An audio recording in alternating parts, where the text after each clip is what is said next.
Hello again, everybody. This is Dan Clouser, and welcome back to the Journey My Mother's Son podcast. Today I'm joined with another one of those incredibly talented artists that we got to see at the Philadelphia Folk Festival, Mike McKenna Jr. Mike, thanks for joining me today. Thank you so much for having me today. Absolutely. Looking forward to it. Mike's joining me from up in Canada. I'm down in Chattanooga, Tennessee right now, and we're using the wonders of technology and the internet to be able to connect like this. But before we get started in the conversation, Mike, just take a minute to introduce yourself to the listeners. Who is Mike today? Well, I'm a singer-songwriter from Cape Breton Island. I grew up along a place called the Mira River, and it's a culturally dense place full of artists and songwriters here in Nova Scotia. And I'm very proud of that. And a lot of the music that I write is inspired by my life growing up here in Cape Breton along the Mira. I was born in a little coal mining fishing town called Glace Bay. Also had a big inspiration on my art. And, I have a dual identity as a Canadian and an American. I'm a dual citizen. My dad's from Boston, Massachusetts. And so growing up here in Cape Breton, my family was kind of considered the American family in some ways, but I was born and raised here, and I'm a Cape Bretoner at heart. So, the music that I make is very Canadiana, you could say, but I'm still inspired by a lot of American singer-songwriters and folk artists and the folk movement of the 60s and the singer-songwriter movement of the 70s and that kind of thing. So I think that says a lot about what I do. I like to say that I perform Canadiana music. It's not a super common term in the world of folk and country and Americana, but it's a thing, Yeah, I love it. Well, I'm a huge Red Sox fan. I got my Red Sox cup here. Me too, so man. I'm glad we share that. Yeah, better connection even so. But yeah, I love it.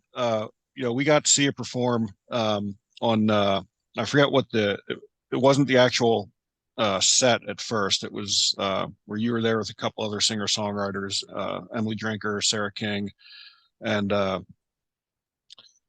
you played a song that totally just had me in awe. And I listened to it often since then, and I love the song. And you kind of explained about how the inspiration of your hometown is a lot of what you write about. So let's talk a little bit about the song, The Town. Because again, honestly, from the first couple chords, even before you started singing that song, I was just like, wow, it was one of those songs that just kind of gave you chills. And then when you started singing and really listening to the words, I know it's about your hometown in Canada, but man, that song could be about any small Canadian or American town, just the way things have changed and, people, just still struggling to get by. So talk a little bit about that song in particular and what it means to you and the inspiration behind it. Sure. I'm glad that you feel that way about it. I wanted to write it in a universal way that people thought about their own hometown. That's why I didn't call it Glace Bay.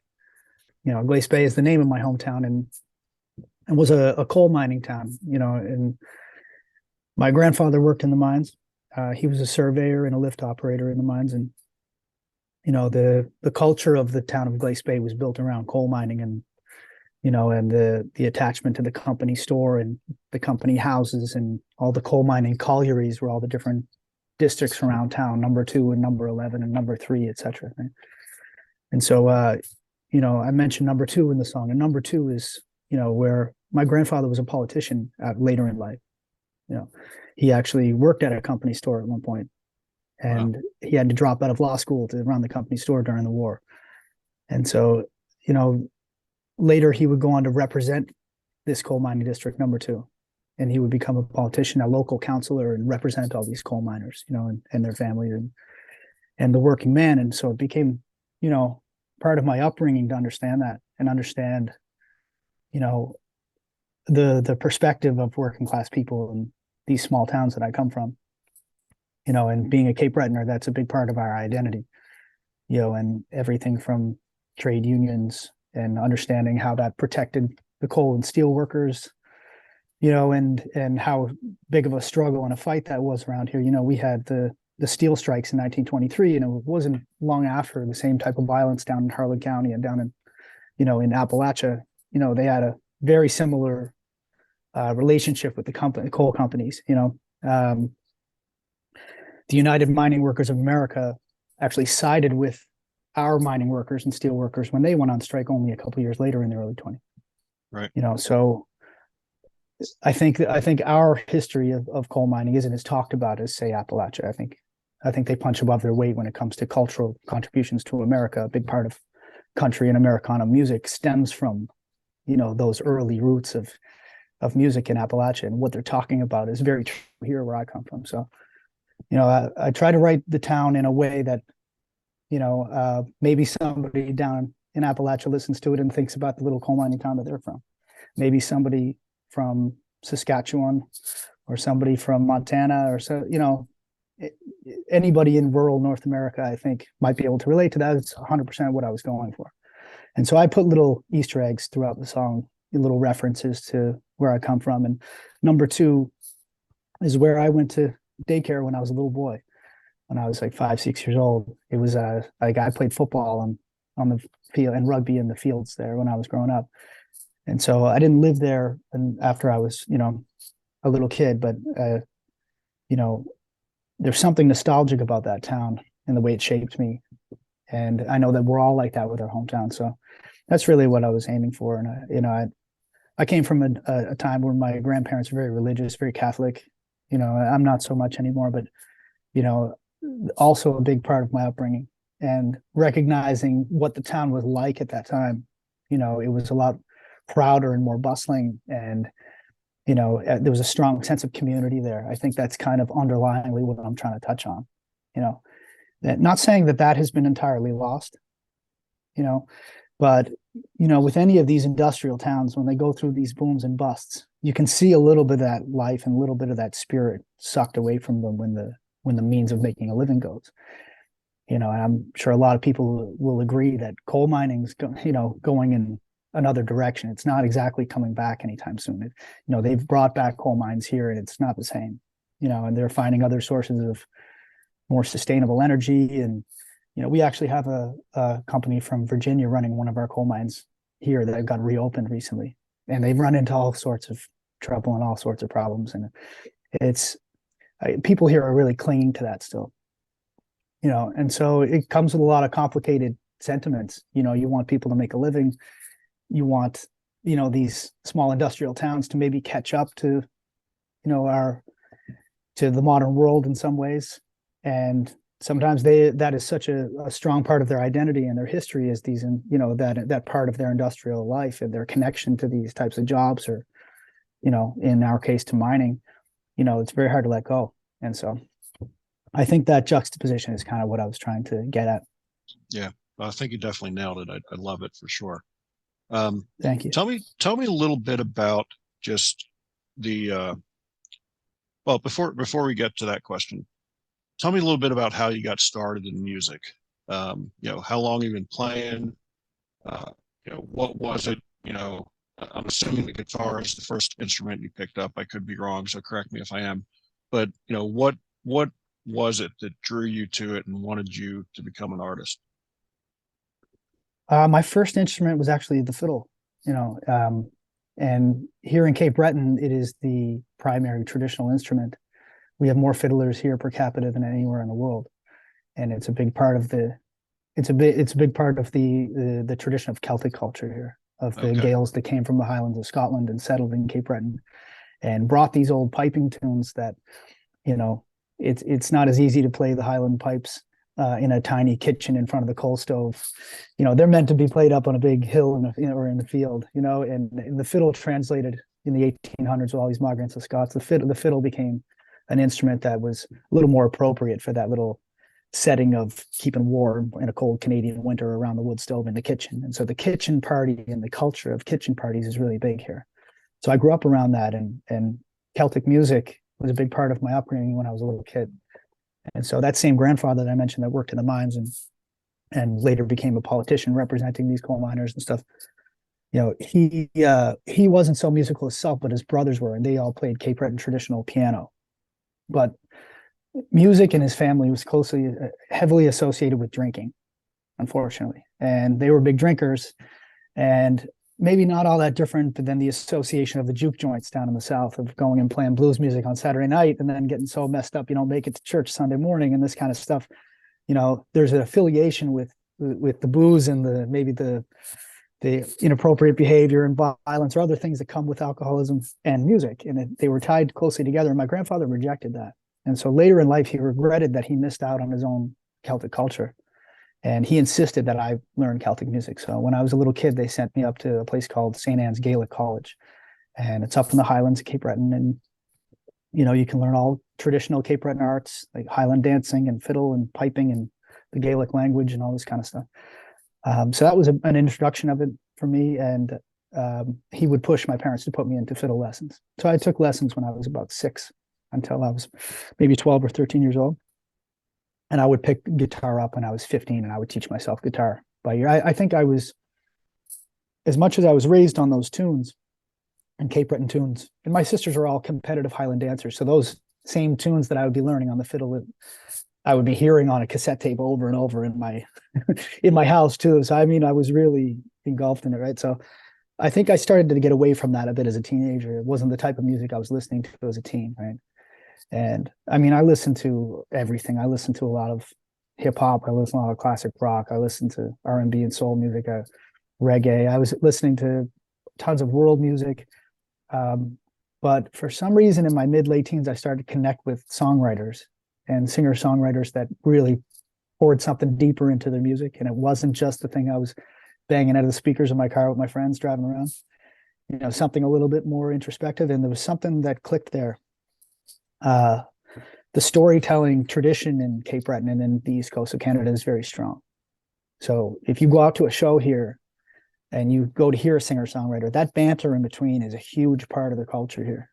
The chat, that kind of East Coast charm, right? And so growing up hearing people talk like that and tell lots of stories in between their songs had a big influence on me as well. And I didn't realize that wasn't as much a thing until I left the East Coast. I'd go tour across the rest of Canada and they'd be like, oh, you have that East Coast banter and chat in between your songs. I was like, I just thought that's how people share music. I really thought that way. And it took me a while to realize that was a thing that was a big part of the culture here where I come from.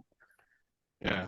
And so kind of a combination of all of these things musically led me into becoming an artist, seeing that it's a big part of the culture of Cape Breton. There's everybody and their dog plays a guitar around here, and might be a campfire down on the beach and people sharing songs. And it's just a way of life here, so all of that combined, yeah. Go ahead. And I love the banter between songs. Like I really do love hearing the stories behind the songs, and so that's something that I really enjoy. And obviously being a storyteller myself in a different way, in a different platform. I did try to play bass guitar when I was in high school. Just never had the wherewithal to keep it up. So I tell everybody that's one of the reasons why I admire. Music has played such an important role in my life. But I'm not a musician. I can't play. I play harmonica a little bit. I love playing harmonica. And I've been on stage playing harmonica with a friend's band a couple times and really enjoyed that. But so that's storytelling. And I think that's one of the reasons why I'm drawn to, like you, I have a very broad range of musical tastes, but, to sit down and really hear, a good singer-songwriter tell that story through music is something really, really special. So tell me a little bit about what the songwriting process is like for you. Does it come quickly? Is it something that happens over time where you're, spitting lyrics into your phone and then going back and putting them together? Or how does that inspiration work for you? It's always fascinating to understand that creative process for me. Sure. I'm a big note taker. I write a lot of notes incessantly, whether it's just little notepads that I just fill up constantly. Might be to-do lists and drawings and all kinds of set lists, but I'll have little chunks and nuggets of songs in some of these notebooks. But I actually use the Sticky Notes app on my MacBook quite often. I got obsessed with that about 10 years ago. I just found it so convenient to get an idea down and then sort it by color. And for me, I have a lot of little synesthetic tendencies that, color to me as a reference point is really valuable. And so I use sticky notes to arrange my songs on on my computer as I'm going. And so that became a way of getting rid of the distractions. It's just that little app. If I can find something that doesn't have a million, I can't sit down on a word processor, a normal word processor, and write music. So the physical notepads to me are number one. When it comes to the actual creation of the song itself and the intellectual idea of the song, I tend to start with kind of a rough idea and sing melodies out a little bit. I'm a melody starter where I try to find something that sounds right, maybe fit the chords in. It's very rare that I would start with lyrics. Sometimes I'll have a line or two, and I actually just stumbled upon a bunch of my old notes. Actually, I was exporting some of these sticky files into another file just the other day, trying to clean it all up and organize it. And I kind of stumbled on some of songs that, like High Ground, the song from my newest album, At the Edge of the World. I found the original pieces of it. It looked nothing like the original song. So I'll go through many drafts as well. I'll kind of try to just finish the full thing so I have a finished product, and then I'll do many versions of that. That's a way for me to, rather than trying to perfectly write every single line. So I'll start with a general idea, drop a melody somewhere. If I find a melody that I like, then I'll start kind of fitting the lines into it, and then I'll go through several drafts of that. Like I've rewritten a song 4, 5, 6 times. I then scrapped it completely and started fresh until I get what I want. Wow. Yeah. Yeah, it's fascinating because, again, as a writer of books, I always like to, again, understand how others are going through that creative process. Because, I know with me, when I sit down to write something, it's, again, sometimes I'll move paragraphs around because I think they fit different. And I guess that's something where you're kind of doing the same thing with, verses and stuff like that. So it's really interesting to hear that. So want to talk a little bit about, how I was first exposed to you at the Philadelphia Folk Festival. We talked, I mentioned it in the intro. Before we started recording, we talked about it. This was the first time that Sandy and I have been to the festival. This was your first time performing. And it seems as though we both had a similar experience as to it just really exceeded expectations, both from the listener standpoint and the artist standpoint. So tell me a little bit about, your experience. You stayed in the van, which I think is really cool. It was so cool to me when like I'd mentioned to you, we happened to be, neighbors with the Naked Sun and didn't even realize it until they had been done performing for the weekend. And, so the fact that there were performers like literally in the midst of, the rest of us who were there to partake of their artistry. Yeah. So just tell me a little bit about what the experience was for you as a performer. Well, when I go to a festival like this, there's, like I said earlier, there's often they have many years of history before I've arrived there, and so I bumped into so many people that knew each other, lots of people that had, I met a woman whose family owned the farmland that basically they had the festival on. So she had been, coming to this for years, and her family had a direct connection to the festival. I met many artists that had been there before too. And so that, this is a festival that I had done my research on the history of it before I went there and realized how prolific this festival really was and how many big artists had been, had broken their careers there. And, I read a great story about Bonnie Raitt coming to Philadelphia Folk Festival and her experience seeing Muddy Waters there. I'd read it in a folk and blues book when I was performing in Ottawa a few years ago.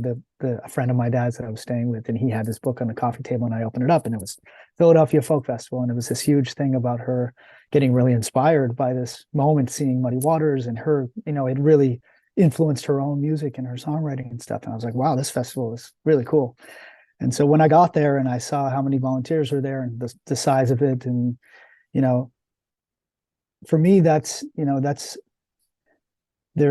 tough parts of this job, and and I'm sure as you talk to songwriters, there are all kinds of challenges as a songwriter, especially in the modern world, trying to sell records in the streaming world now.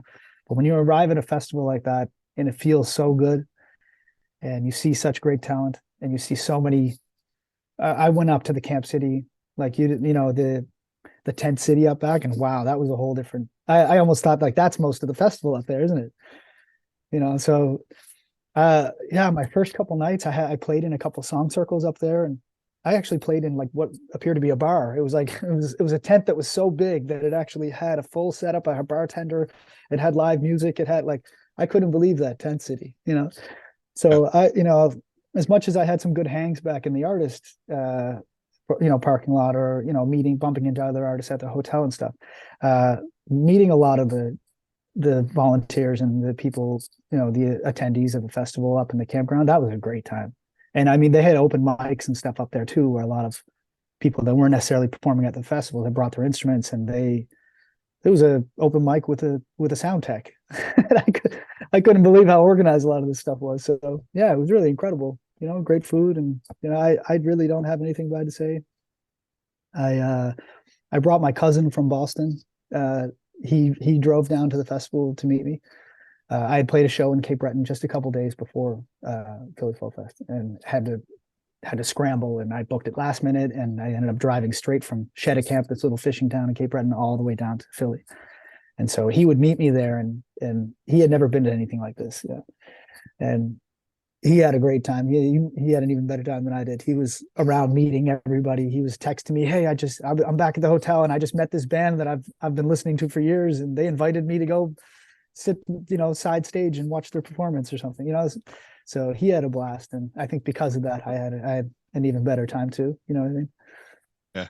Yeah. So cool. And like you said, after the show, when we were walking from the main stage back up to the RV, the RVs are up above Tent City. So we got to walk right through Tent City to get to the RV. And like you said, I mean, the talent that was just in some of those song circles was incredible, and it just goes to show you how much talent is out there. And again, before we started recording, we talked a little bit about this. Um, and tell me, obviously with the internet and streaming and all that sort of stuff, it has opened up huge opportunities for independent artists like yourself. But as you said, there's also a lot of challenges that go with that. So, you know, talk a little bit about, some of the pros and cons of, an independent artist in 2022. I would say that, like, talking about the streaming side of things is probably a huge, topic for any independent artist. It's changed from when our parents grew up, and the selling of CDs and selling of vinyl. That's one of the biggest challenges that I think a lot of artists have, is investing so much money oftentimes into making recordings and getting out there and forking out all this money on the road. It's even more expensive now with prices of gas. We have less and less venues all the time. A lot of venues were smashed by COVID. So, that's definitely one of the tougher sides of things, is selling records, in the streaming era. But I think the upside to the internet age is reaching people. If you can comfort yourself with one thing, it's that you don't necessarily need a record label anymore to reach an audience. It doesn't mean it doesn't help sometimes, if you get in the right deal. Obviously, there's some nasty deals out there too, but without a label, an independent artist can basically assemble a team and do everything themselves these days, which wasn't always true in the past. Right. That to me is one of the bigger upsides, is that you can sit in your basement or sit in your apartment and write music that in a short period of time you've uploaded it yourself, you've hired your own distributor, maybe you hire your own publicist, maybe you even put together your artwork and videos yourself.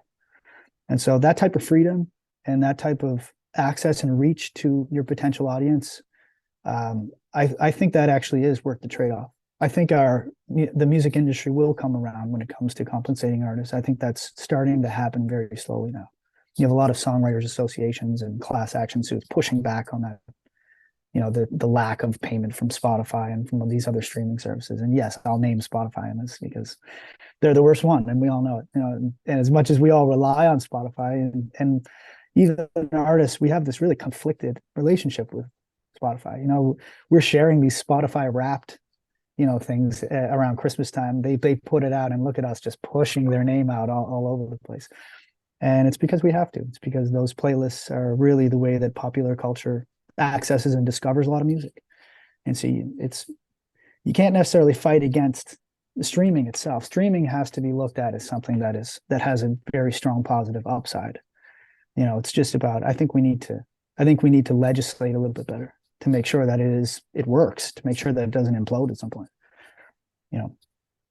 So yeah, I think as a songwriter in 2022, I think the pros outweigh the cons in the end. I still do. And as tough as touring is becoming lately, I'm still out there doing it. It's still one of my favorite aspects of being a musician.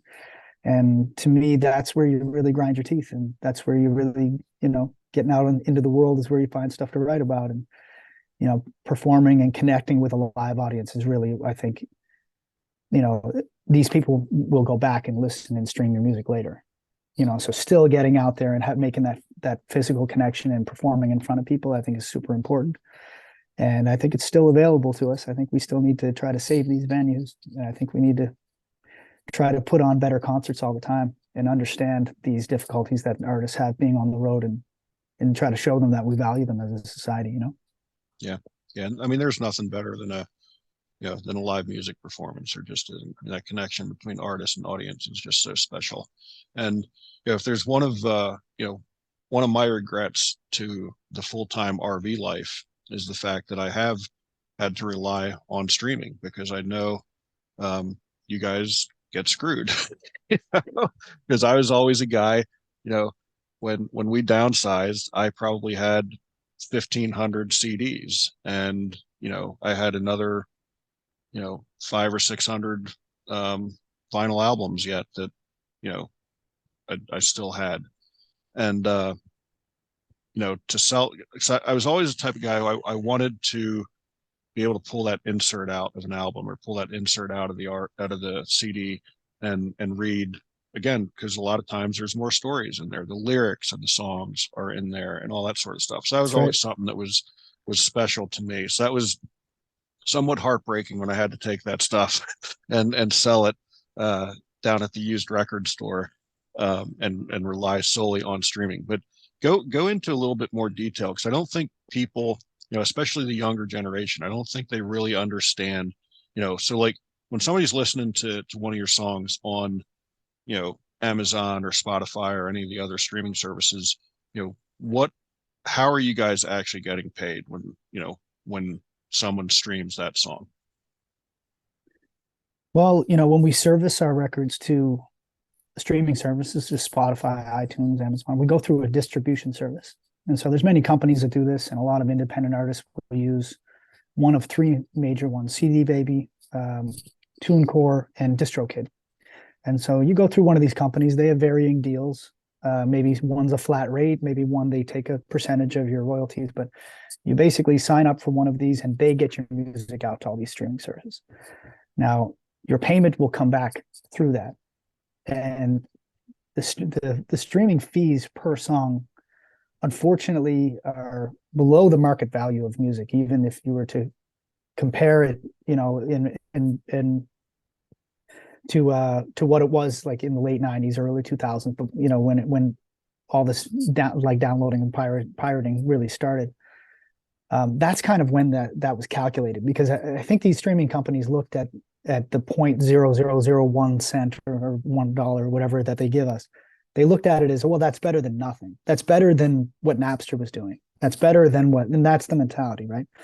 And so right now the courts have since ruled, this became something that just prior to COVID in 2019 was really starting to take shape. The songwriters associations were taking these companies to court, and basically the judges were siding with the songwriters, and then these companies would come back and appeal it, and it's been this back and forth that's kind of been overshadowed by the pandemic, because it just started before this, right? And so we've basically been trying to get these companies to bring that fee up to market value, to basically calculate for inflation and say, what is a stream worth right now? And determining how much streams were worth compared to an album sale was an important thing for the Grammys. It was an important thing for Billboard. It was an important thing when the advent of streaming came around. They had to say, hey, how many, maybe it's like 1,000 or something. I'm not really sure. I wouldn't take my word on that, but it might be 1,000 streams equals one album sale or something along those lines. And so there's a lot of data out there showing how many streams you need to make a living, or how many streams you need to make $1 or $1,000. and it's a lot. It's millions. It's something unbelievably unattainable. It's something that does not reflect the market value of music. And I think as soon as that gets up to speed, I think we'll be in a better place. And we did just see an increase. I think it was maybe 15% or something like that. That is just getting us almost up to, maybe where we needed to be 10 years ago, which is kind of funny. Yeah. So we're starting to get paid 2012 rates or something right now, which is awesome. But you can see how complicated it gets. It's a long lagging process. The legislation hasn't caught up to the technology, and it's very hard for artists to articulate how much goes into these types of things and how to calculate how much something like that's really worth. How much is it worth? It's kind of subjective, isn't it? Yeah. And so much so. So we're gonna have to wrap up here soon, but one other question before we get to the end of the podcast here. Tell me a little bit about tour life for you. So you're traveling in the van when you're on tour. First that connection you have with the audience, but then traveling from town to town. What is that whole process like for you, and is there anything you would change about it? Because we talked a little bit again before we were recording about our lifestyle and your van and the nostalgia of a vintage 85 van traveling around North America performing. Talk a little bit about that for me. Yeah, and we definitely chatted about some of the complications that can come with having an old vintage van. And when you're rolling up to a gig and you have a sound check time or a start time, that vintage vehicle can have a bit more of a cast a bit more of a shadow. Hey, is it going to get us there this time, or is it going to break down an hour ahead and I have to make some kind of emergency call to the venue? And yeah, it's I've learned to try to give myself a little bit of wiggle room. I was playing music across Canada on the train prior to the pandemic. I had done it multiple times. I had played from Toronto to Vancouver and back. That's one segment, and Montreal to Halifax and back is another one. And so it's a great experience. And Canadian artists it's a program with Via Rail, so they're our main commuter and tourist railways. And they have this program where you can perform and you play and you travel for free. And so I would use this to get out and play maybe a tour in British Columbia, and I was living in Montreal. I would take the train just to Toronto, and then I would do the program from Toronto to Vancouver and back, and maybe book a tour out in BC. Well, this train was so late. It would sometimes be 24 hours late, because Via Rail actually doesn't own the railways. The Canadian National, the freight companies own the railways. And so basically Via Rail would have to let the CN trains pass every time. And so the delays were constant, and I had to learn to book my shows with a little bit more, like I had to show up with 2 or 3 days buffer, because that's how late this train could be.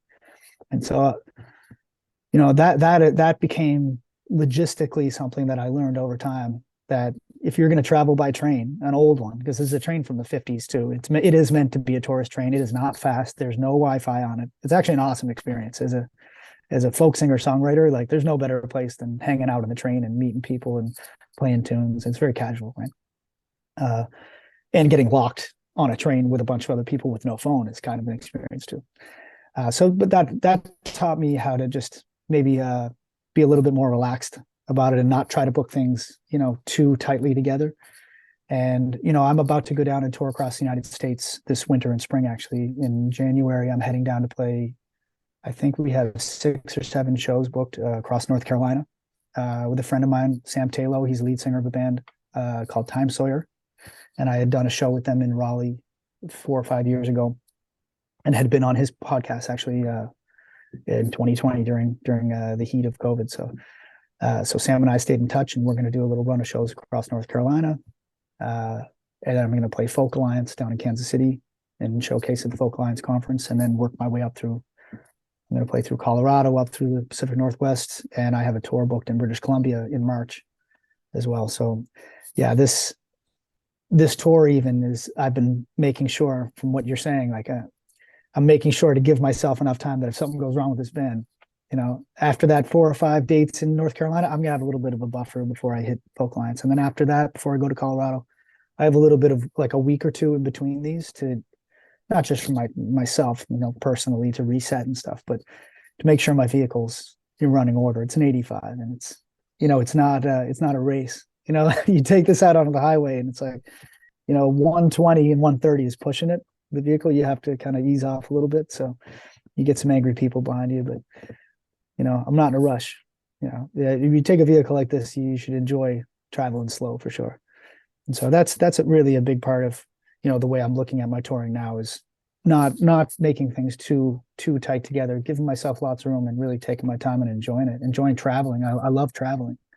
And so touring and traveling aren't exactly the same thing, but there can be a nice overlap where you still get to enjoy these little places that you visit. You can still take the road less traveled a little bit. And that's kind of what I want to do with this van across this trip across America. Yeah. And that's one of the things my mom did all the time when she did her travels is she got off the interstate and enjoyed it. And there's so many times, there are times where we're on a schedule and we got to get to where we got to get to, but man, the times when we can get off the interstate and take a secondary road, those are the best times. I mean, because when you enjoy the journey, it really makes it worth it for sure. So, Mike, how do people find you? If anybody down here in the U.S., in the North Carolina area, or any of the other places you're heading to, where can they find your tour? Where can they find your music? And where can they just find out more about Mike McKenna Jr.? Sure. Well, my social media, of course, same as my name, Mike McKenna Jr. That's on Instagram. I'm on TikTok, Spotify. You'll find all of my stuff under just that name, Mike McKenna Jr. My website is mikemckennajr.com/tour. You'll find my tour dates, my upcoming tour dates. So far, I know I'm going to be in North Carolina. I know I'm going to be in Kansas City. I'll potentially be in Colorado, Oregon, Washington, and I'll definitely be in British Columbia by March 1st. I'll be arriving in Vancouver. So all of that's going to take place through January and February. So you can find me at mikemckennajr.com. Awesome. And folks out there listening, I really encourage you, just like the other artists I've had on here, man, look up Mike on, as negative as we made streaming services sound, pull up whatever your streaming service is and listen to him. You're gonna love his music for sure. So, Mike, that brings me to my final question: is the subtitle of the podcast is "Many Little People in Many Little Places," which comes from the opening lyrics of the Michael Franti song "Gloria," which go, "When many little people in many little places do many little things, then the whole world changes." So, what's one of the little things that Mike's doing on a daily basis to make the world a little bit better place? Well, especially in the context of my music and my performances, I enjoy chatting with people after my shows, and some artists are really trying to get out of there. And, we're all tired after we play a show and all the things that go into loading up and the sound checking. And, sometimes you want to just leave, and people will often come up after connecting with a song, if they did. And sometimes they can get very deep with you.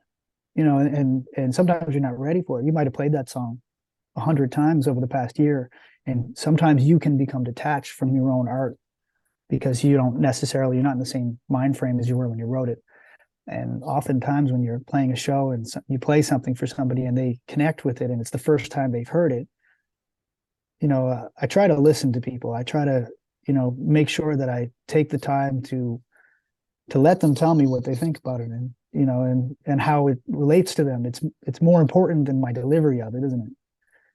And that is the little thing that I try to do in my shows, where I get a message from somebody, or I get, somebody mentioning to me that the song affected them in such a way, or they want to know more about it. That is the little thing that I find adds up over the course of my touring, is those connections, that taking that time to talk to people. I think every artist should do that as much as they can. Your fans and your listeners are the reason you're doing this.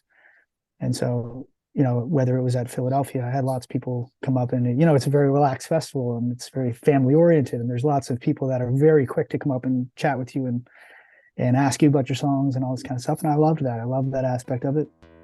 And that to me is, why I enjoy playing in small towns, and it's why I enjoy talking about, my own small town. And I love having people come back and tell me how that connects with them. Yeah. It's all about human connection. So I love that answer. I love that answer. Thanks. Folks out there listening, be sure to check out my other podcasts and blogs at journeymymotherson.com or danclouser.com. While you're there, pick up a copy of my most recent book, The Journey of My Mother's Son, Volume 1. Mike, again, thank you so much for taking the time for joining me. And hopefully when we're on the road here, we'll be able to see you somewhere and connect again. But this was really enjoyable. Thank you so much for taking the time. No problem. Thank you so much for having me today. I'm sure we'll be in touch. You bet.